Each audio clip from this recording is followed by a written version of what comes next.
let's kick this thing off. I don't want to take up too much of your time, but I want to start out, kind of in the beginning, and then we'll take it up to date. So, just to start things off, talk about like where did you even develop your skills? Obviously you came on our radar through the Bassment and through some of your first placements, but where did you develop your skills as a musician, as a producer, songwriter? When I was a kid, I started, my uncles came to the house one day and they played the guitar. And I guess I was 4 years old, and I was it really intrigued me. And from that point, I started, dabbling with different instruments, and I started playing by ear and taught myself how to play guitar and then bass and low keyboards and stuff like that. And then, I thought about like just, I fell in love with music. So I started thinking about being a producer.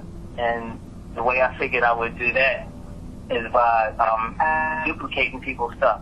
So when I was younger, anybody that had a talent show or something and they needed music reproduced, I would sit down and I would just reproduce the music. And from that point, I figured, hey, I want to get in the business. And believe it or not, I watched the Roach Motel commercial. And I saw how the roaches tracked the poison on their feet and tracked it in and killed the rest of them. So I figured anybody I knew that was trying to get a deal, that was going to a label or anything out, I made sure that I did their demos and whatnot. Wow. And pretty much doing it that way, started me on track. And then the rest is history. One day, Jodeci, they had just came out and they was performing at the Afram. And I got in and introduced myself, and that next week I moved in with DeVante and Dalvin and in New Jersey, and from there it's history. Wow. So where were you at the time when you met them? What city was this? Baltimore. I'm from Baltimore. Oh, you're from Baltimore. Native Baltimore. So you were able to connect with them when this was after their first album? They were doing a show or something, or?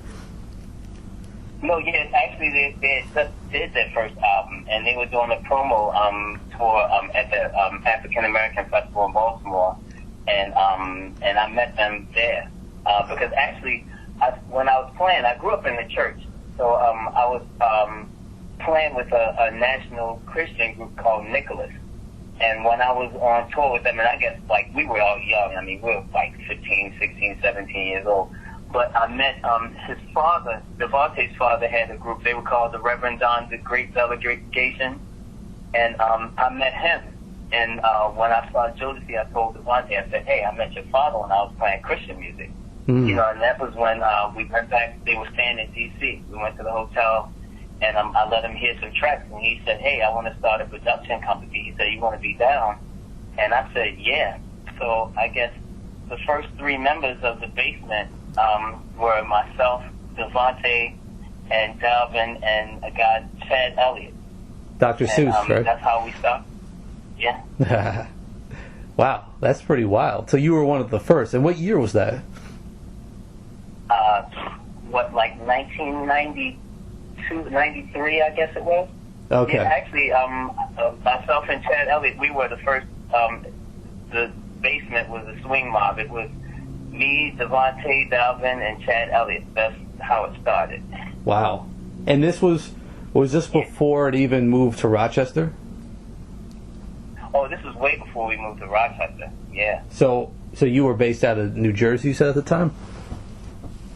No, I was based out of Baltimore, but then I moved with DeVante and Dalvin. We had a house on Queen Anne Road in New Jersey, Teaneck. Wow. That's pretty wild. Yeah. So you were one. Wow. Yeah, and when we first started, it was really wild because we didn't have furniture. All we had were instruments. There was no furniture, nothing in the house, just us and some instruments. That's all. That's crazy. So around that time, because I got your discography up, and I know you worked on Mary J's debut album, What's a 411, I believe, on one of the songs. Did that come? So that came soon after this whole meeting, or how did that happen? Yeah, it did. I mean, we were on Queen Anne Road then. Actually, I was in the house working on a track, and then JoJo came in and started singing the hook to the song when I was working on the track. And then DeVante, myself, and JoJo went in the studio and we finished it up. And that was I Don't Want to Do Anything Else with Mary J. Blige and KC. Wow. That's epic. I mean, that, classic album. That was the first song that I ever heard professionally that I had ever done on the radio. So I was really excited about that. That's pretty dope. Yeah. Was that the first placement you had when you first started working with DeVante, or was there another one that came before that wasn't a single? I think the first placement that I ever had, DeVante and I did a song called This Time by Giorgio, and we did a song called I See Love by CeCe Peniston. Those are the first placements that I had with DeVante. Gotcha. And I believe you had Christopher Williams around that time too? Yeah, afterwards we did Horace Grant, we did Christopher Williams and Al B. Shore. Wow. And we had a whole bunch of tracks then. We were doing H-Town, Part-Time Lover. We did some stuff for Who's the Man, stuff like that. We did a whole bunch of tracks. DeVante and I were doing a lot of production together. Right. With Chad Elliott. That's dope. So let's take it back then. Oh, we got to mention the Usher song too. Yep. Can you get with it? Yep. Actually, we did that one, and then there was one called In Whispers, and actually it was a song that I did. I started that when I lived in Baltimore, and then we started messing around with it, and it went on the Usher record. And Can You Get With It? We did that. I sang background on that also. Wow. Can You Get With It? That's dope.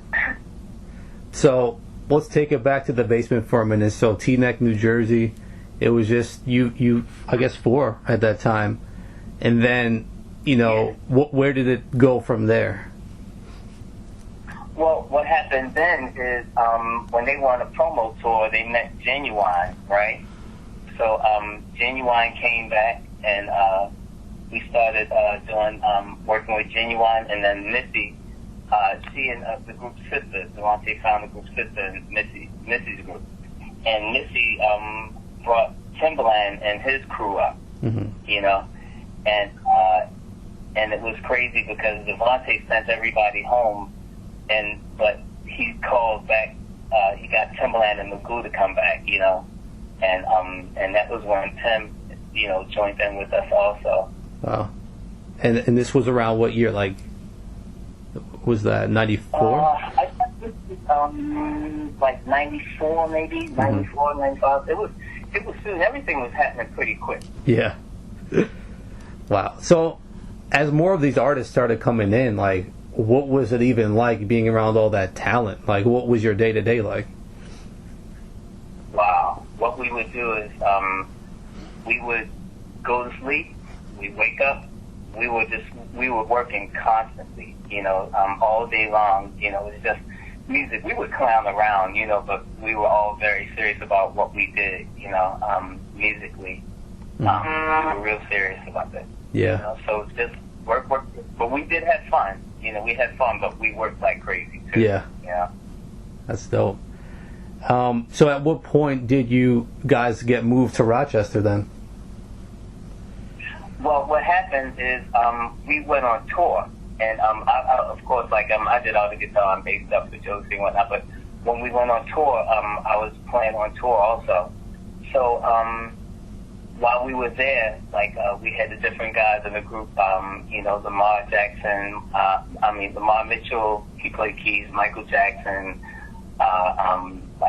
Cliff Colson. One of my buddies from Baltimore was playing for a while. Dwayne Satterfield, and also Kevin Walker played for a minute. But our drummer Reggie, he basically lived. He was from Rochester, New York, and we were getting ready to record the third album, the show, the after party in the hotel, and we didn't want to do it in New York. So he said, well, hey, he had a real nice studio that we could work with in Rochester, and it was owned by actually one of my business partners right now, Dave Shoemaker. He owned Ginuwine Studios in Rochester, and that's where we went to record. And Dave is actually one of my business partners right now. We're working on some new business ventures. Oh, wow. that was when after tour we went and we all packed up and we moved to Rochester, New York. Wow. And that was what year was that about, would you say? I guess that was like 95, something like that. Mm-hmm. That's like 90, 95 also. Okay, cool. That's it. I mean, I just love to hear the story about how this all happened, because to me, this is a story that should get shared more and definitely needs a documentary or a movie, because to me it's so epic. Even the fact that he took you guys and moved to some, I'm a New Yorker. I live in New York City, but I've been to Rochester a couple times visiting, and it's wild to me to think about just bringing all that talent like 4 or 5 hours away from the city out in the middle of nowhere. It's wild to me. Yeah, it was. I mean, because I guess we grew out of Phoenix. I mean, we were going to the Hit Factory and different places like that, but sometimes I guess we were able to like lock the whole studio out, so we had like free run. It was just us. So the atmosphere, I guess, was more. It was better for cultivation, purposes.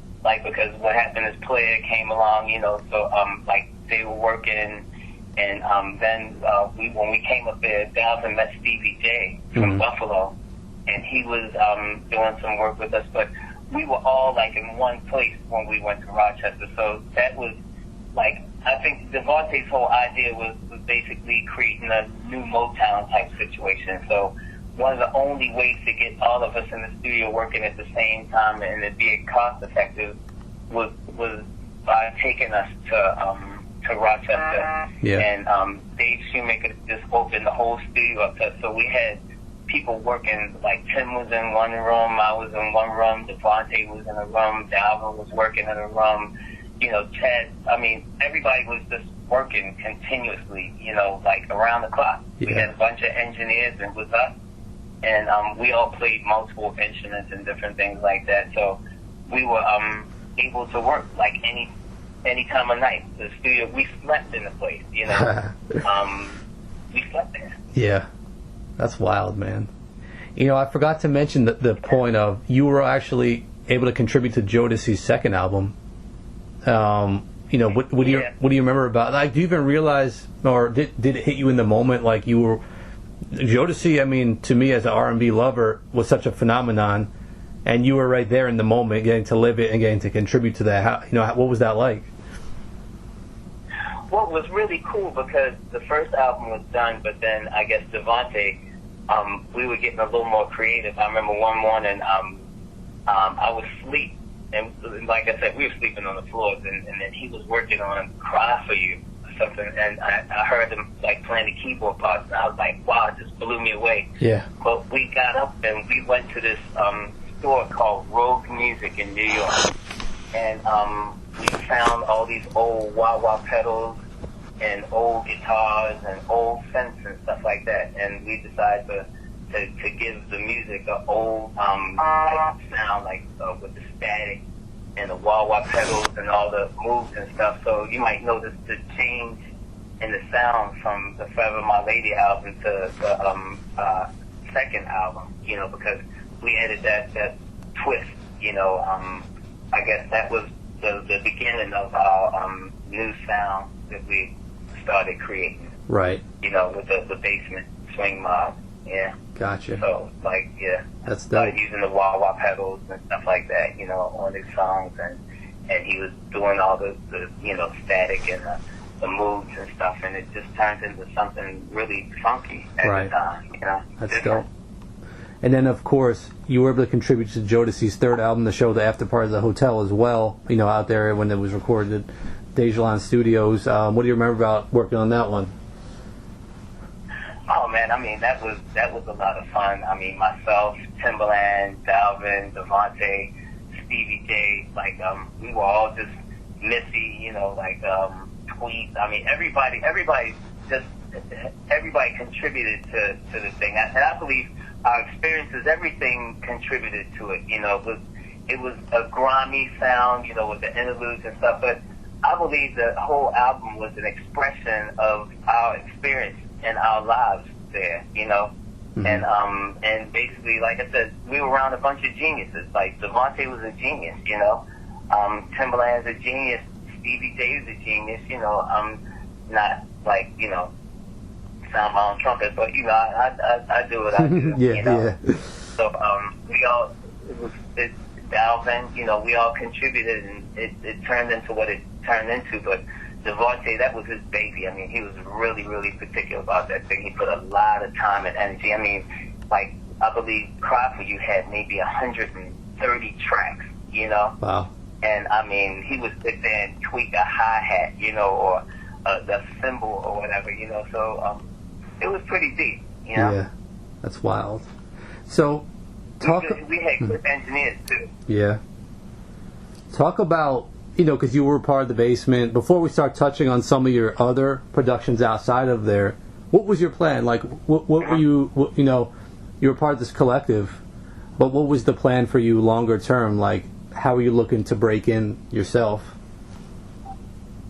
Well, I mean, the thing is like, when DeVante and I were doing production together, basically, that broke me in when we did I Don't Want to Do Anything Else. We did Part-Time Lover, different things like that. That was when I started being recognized as a producer myself, Mm-hmm. And it was my idea just to be a producer and a songwriter, but DeVante had different ideas. DeVante actually wanted me to be a recording artist. Wow. So what we did is we were working on Al Green songs. We turned it into Universal, or no, it was Sony. And like, DeVante was like, you should do it. And Sony was like, we agree. So Sony wanted to sign me as a recording artist. Huh. And actually, I did sign with Sony as a recording artist. But that was when things started getting a little shaky with the Basement, So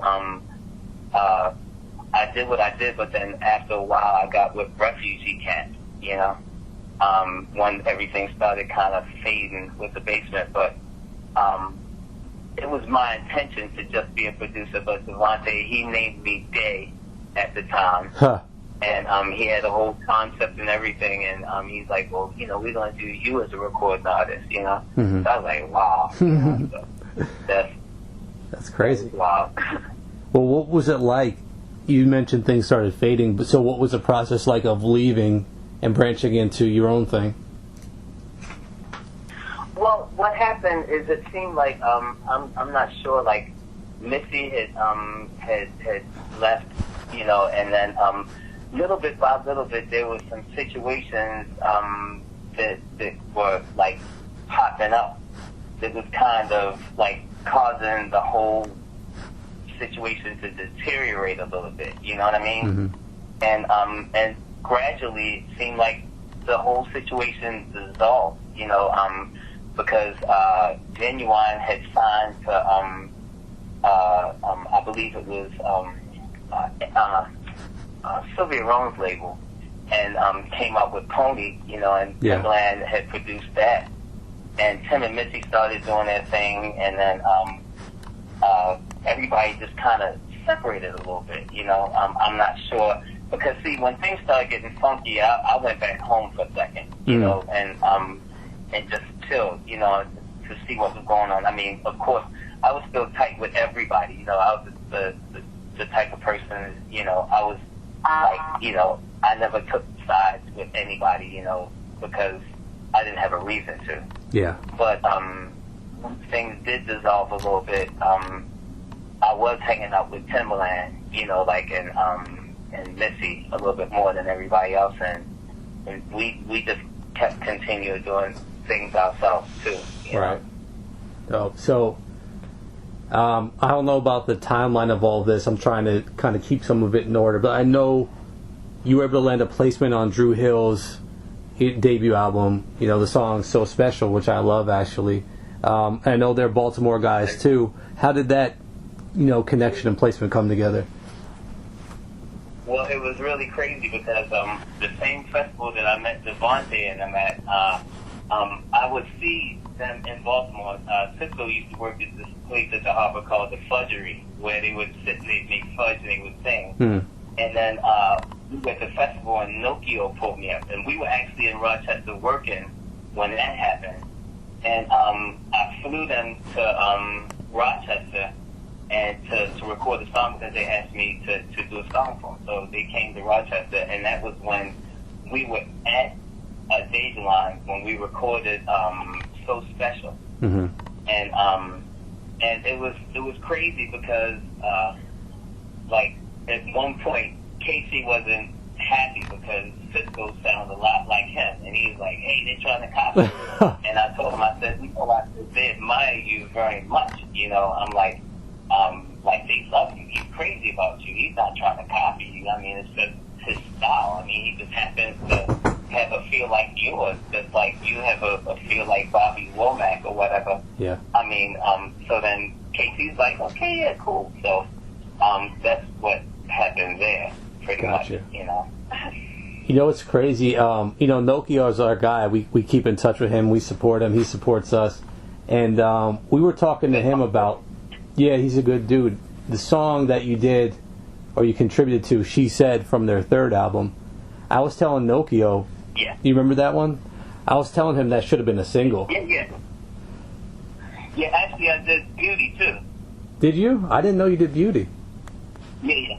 Wow. Yeah, I did. I have to talk to him about my credits, but yeah, we did Beauty. Actually, we recorded that record. We were in Virginia Beach. We had gotten a beach house when we worked on that record. And we got caught in a hurricane and all kinds of stuff. Me, myself, Nokia, we all were there just working, banging that record out. Like Love, Hate, Beauty. There were a few things on there. Dude, Beauty. I mean, that's a masterpiece because that song, the production is simplistic, but it's so effective to match the vocals. Like, I love that song. Yeah. We did a remix, and then we did the remix on Beauty. The one with the wah-wahs and stuff like that. That was me. That's dope, man. And Nokia. Awesome. And then Ecstasy Film, we did that one. Yep. Yeah. I got to ask you about some other songs you did. This might have been a couple years after Dru Hill's debut, but you contributed a lot to Maya's debut album. And I love your work on that one. I love that album. Talk about working on that project. Yeah, actually, of course, Maya and Dru Hill were on the same label. Yeah. So, once I did stuff with Dru Hill, Haq Islam, he put me in the studio with Maya. And actually, Cisco and I wrote It's All About Me. Cisco wrote the lyrics, and I did the music on It's All About Me. And moving on, I guess I did maybe 8 records on that. Like Missy worked on a couple songs with me. Keep on Loving Me, Missy worked on that, and actually Tim got on that too a couple of different songs, So we banged that one out like right around the same time we did that in Atlanta. Yeah, that's dope. I mean, moving on, love that song. I mean, did you know that Maya was going to be a star working with her on that debut? You know what? I think ahead. I think like a strategist. Mm-hmm. When Haq introduced me to Maya and I heard her and I saw her, I knew she'd be good. I knew she'd do great, but what I told Haq is we need to let, at the time, Aaliyah, she was like, her record was fading. Mm-hmm. I waited for everybody to get out of the way. And then I figured, I'd do something a little bit different. Actually, I got Cisco to write It's All About Me, but he didn't know, but I left him in the second verse. Rather than having Maya sing the second verse, I just left him there. I'm like, okay, so Dru Hill is hot right now. I'll leave Cisco on there and we'll make it a duet, So at the time, it was a great thing, because the song went up to like number 2 on the R&B chart. Mm-hmm. That's dope, man. Great work on there. Thank you. Another project you were a part of, I got to mention, that's Total's Kima, Keisha, and Pam album. How were you able to, connect on it? You did Trippin' on that one? Yeah, I did Trippin'. I tried Trippin', Move Too Fast. I did a few songs. Yeah. Missy and I, we worked on that together. Okay.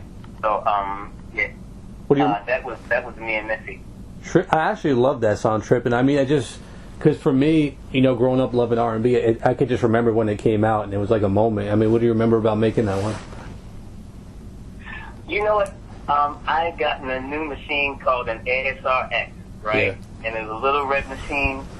And I remember sitting in a hotel room, and I was learning my machine, and that was when I came up with tripping, you know, on that machine, because it was like a little sampler, and I just sampled, you know, all the parts and sequence and whatnot, and the track came in my hotel room. That's how it came. And then, like, Missy and I went to the studio, and we just started recording everything.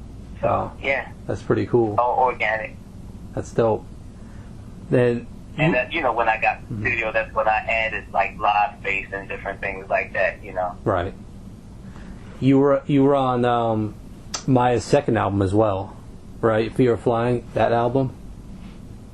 Yeah. You remember doing that one? You know, but it's crazy because I did the song that I did changed a lot. You know, from what I had, because actually after I did it,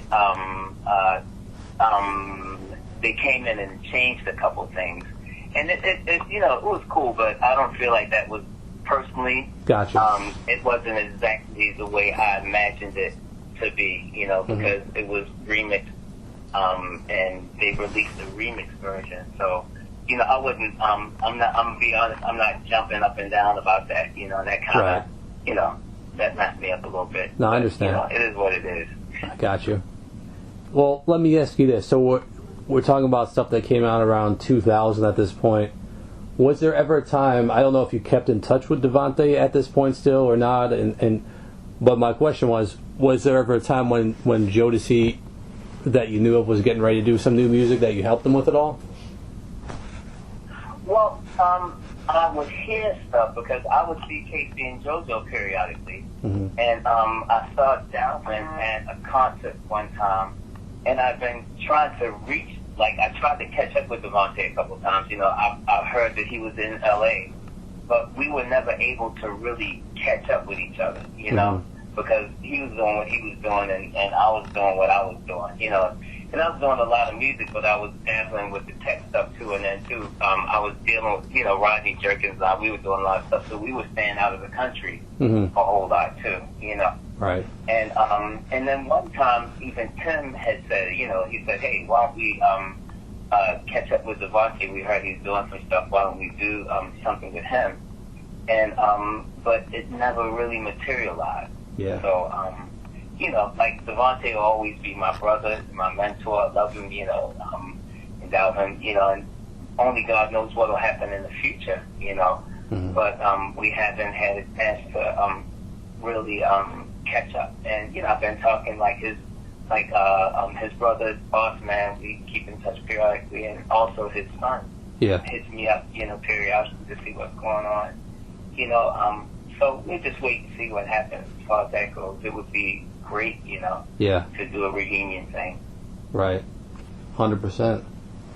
You know, I'm looking through your discography, and there was one song that stood out to me, you know, and that's the work you did, well, the work you did on Justin Timberlake. I think you did a couple songs on the Future Sex Love Sounds. You played instrumentation on there, right? Yeah, Sexy Back and Sexy Ladies. I played bass guitar on those. What was that like, working on that project? Well, I mean, it was fun. I mean, you know, the whole project was really fun. We spent a whole lot of time, and Justin is a machine. You know, I mean, he just like working with him is just ridiculous. I mean, he has one of the best personalities I've ever, you know, met. I mean, he's in his memory. I mean, he never writes anything down. You know, I mean, he just memorizes everything. But it was a lot of fun. We just got in the studio and we were just, you know, jamming. Right. And that's what happened. It was a lot of fun. That's cool. The whole thing was. I think it's cool because, and I love to study liner notes and just to see your name pop up. You know, you don't always get to credit the musicians. You know, we always hear about the producers and songwriters, but you're a true musician. You've contributed, you know, your instruments to tracks. I think that's dope.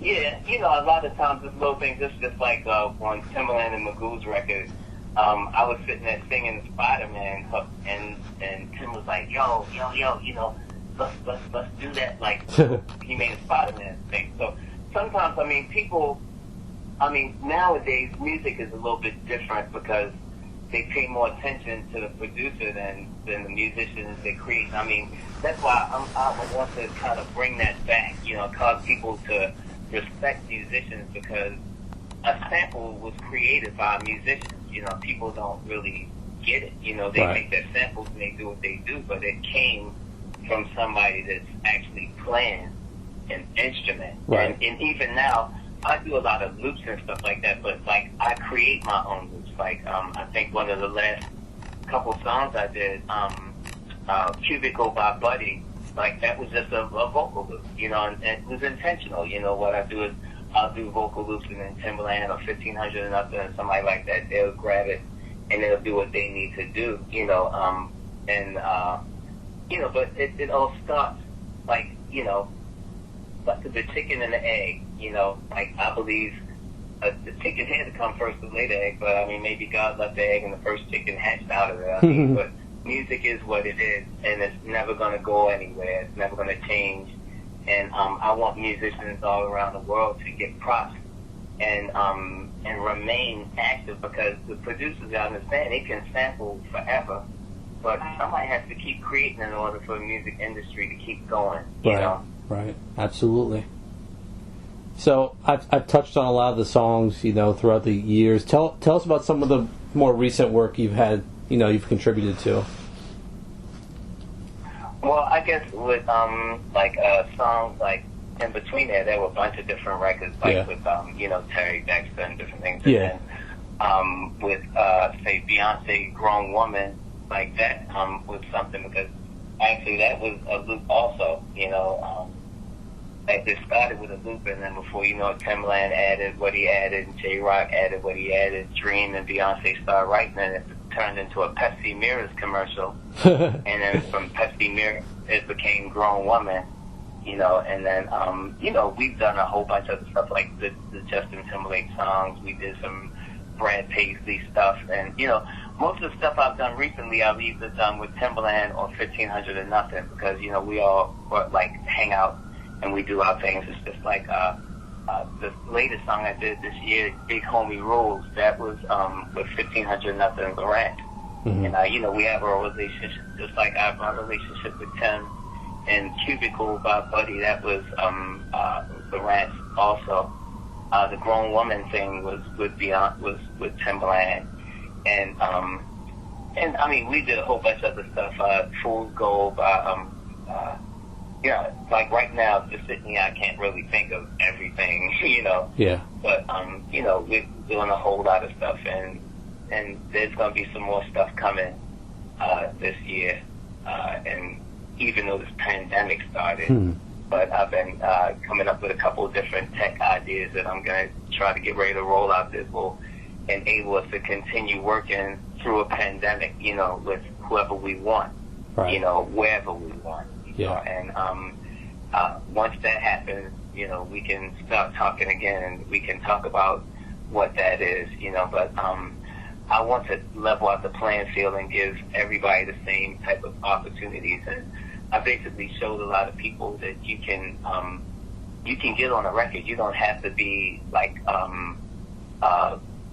the biggest producer in the world to get placements and get on records, you know. Because I tell people sometimes, you know, if you learn how to be a team player, you can get placements. Because a lot of people just, me, you know, they want to do what they do. But like, if you offer something that people can contribute to, you know, hey, you're part of a team, right? And it can take you into the future. And I'm a team player, you know, and that's the way I think. And right now, I have some of my little cousin, like Isaac Johnson, he's ridiculous. Like, he's coming. And then my nephew, Jordan Brown, you know, I'm like bringing him on as producer. He's phenomenal. And I'm meeting a lot of young people that I want to pass the torch on to. Because, you know, I'm going to do as long, I'll probably play music all my life. Right. But, you know, I'm going to let them get out there and do what they need to do too. And basically create an avenue that they can get in without having to deal with all the stuff that I had to deal with, because I'm quite sure all the interviews that you've done with like Sugah and Sista and everybody, you've heard some of the horror stories, right? Yeah, of course. Yeah. I'll leave that up to them. Yeah. So they can deal with that, and that's like me. I chose to kind of float above all that drama as much as I could, and I still do that today. I like to talk about the light things, but I would like to help people get in without dealing with some of the mess that we did have to deal with, because it was no bowl of cherries. It was a lot of hard work. And just like you said, we could do a documentary or a movie, because being on tour, because the whole Basement came with us on tour. Everybody was there, from Sista to Sugah to everybody. We were all there together on the tours, and they were able to witness the mountains as well as the pitfalls on tour. Everybody can tell a story, and it's crazy because Smokey and Black are with Dru Hill now. Did you know that? Of course, those are our guys. Yeah, so it's great, because they all my little brothers. So it was great seeing everybody together, working towards the future. Even though with his rock stuff, I'm doing what I need to do, but I'm gonna be jumping in with all of them because I love all of them.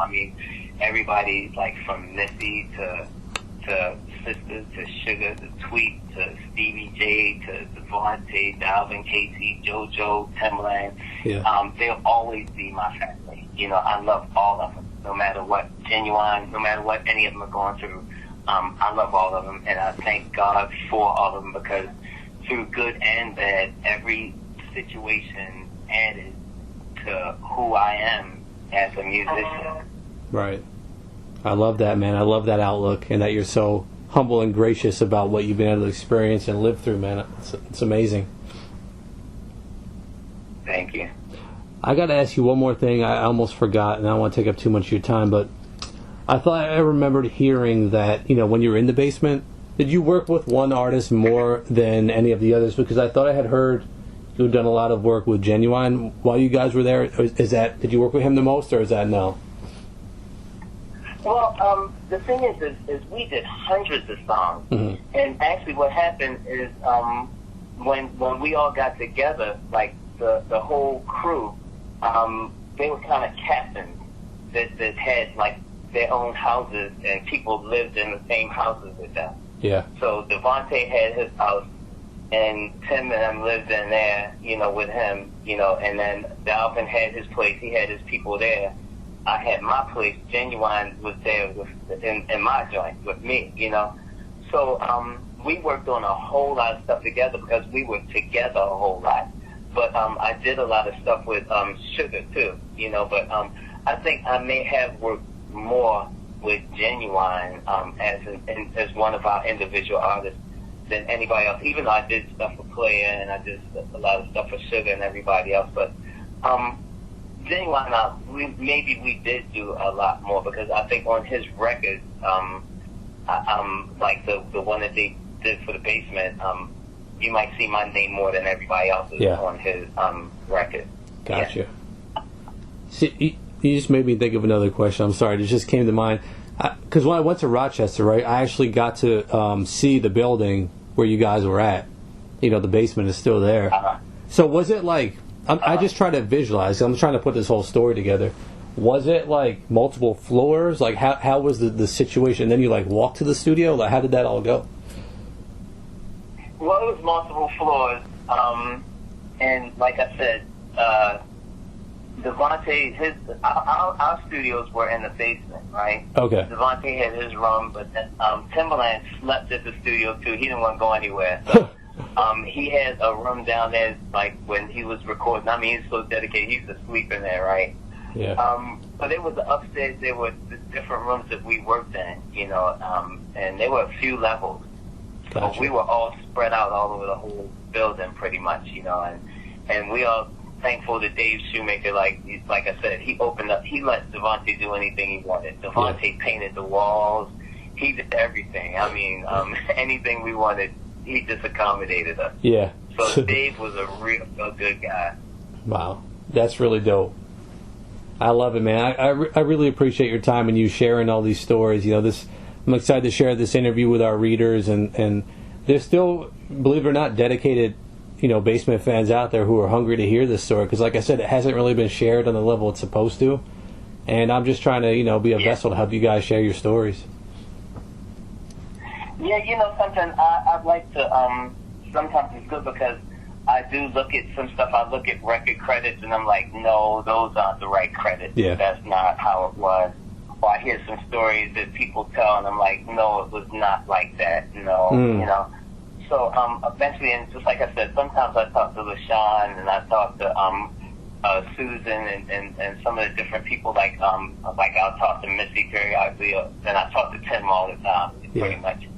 And and I think eventually one day we should do something. I'm thinking myself. It would be real interesting if we did a documentary so people could know what it was and see what happened. Because I believe that we made a pretty significant contribution to the sound of music in era.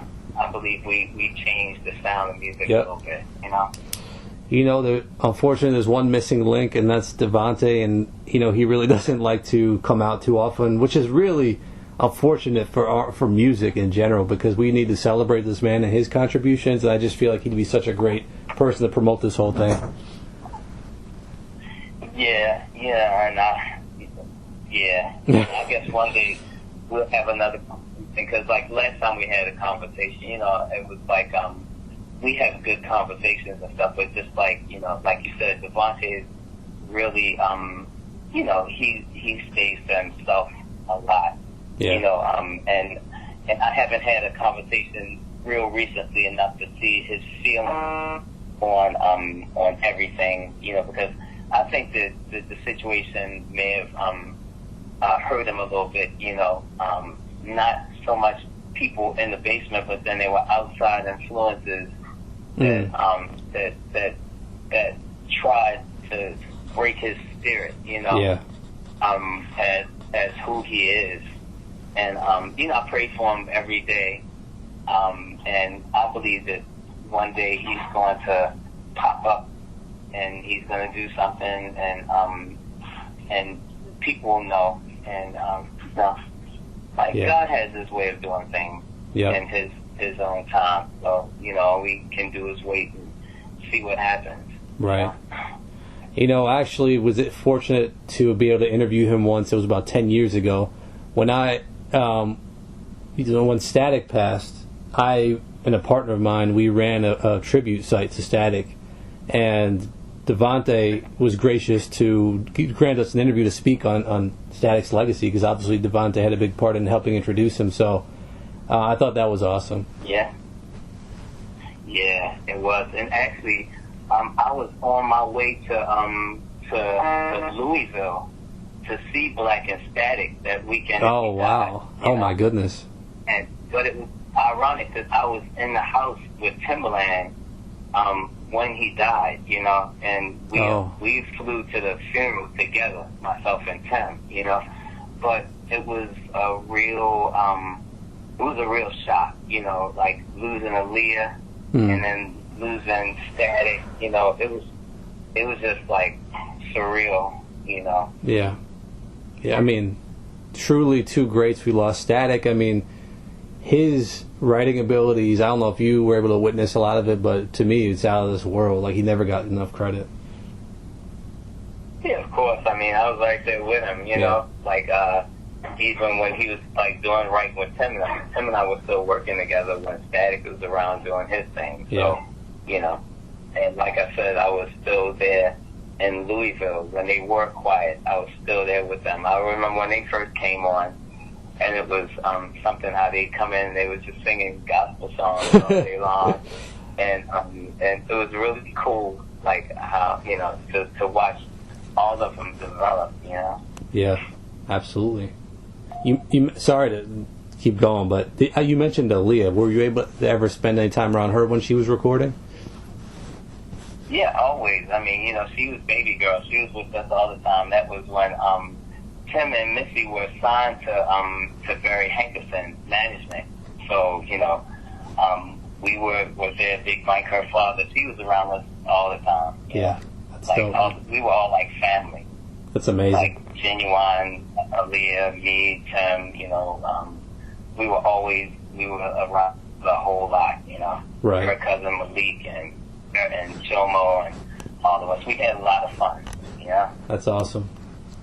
All right, man. I don't want to take up too much of your time. We'll definitely do this again, in the future when you got your new initiatives kicked off. But before we go, anything else you'd like to add? No, I mean, I like what you guys are doing, because the thing is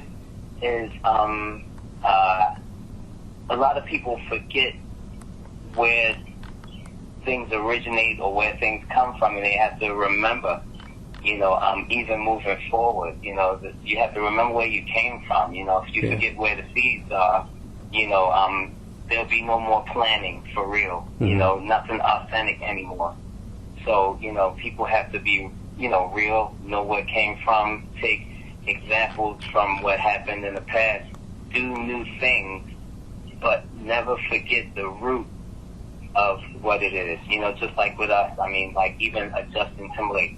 Justin could go back to the 30s and 40s and sing songs that nobody ever thought about, but he sang Bohemian Rhapsody all the way straight through, and it's great to see young people that are able to use everything, past, present, and future to make things, to make something new. Right. But you can't forget the past. You have to pay attention to your presence, and you have to imagine what those things could be in the future in order to make it something new and innovative and different. You know? Absolutely, I appreciate that, man, and thank you. Just want to thank you for your contributions to music over the years and all the good music you've created and given to us. Thank you. I appreciate you. No problem, man. So, thanks again, Darryl, for your time and for granting us this interview. I really appreciate all the stories you shared, and we'll talk again soon. Thank you. Appreciate it. Okay. No problem, man. We'll talk soon. All right. Take care. Talk soon.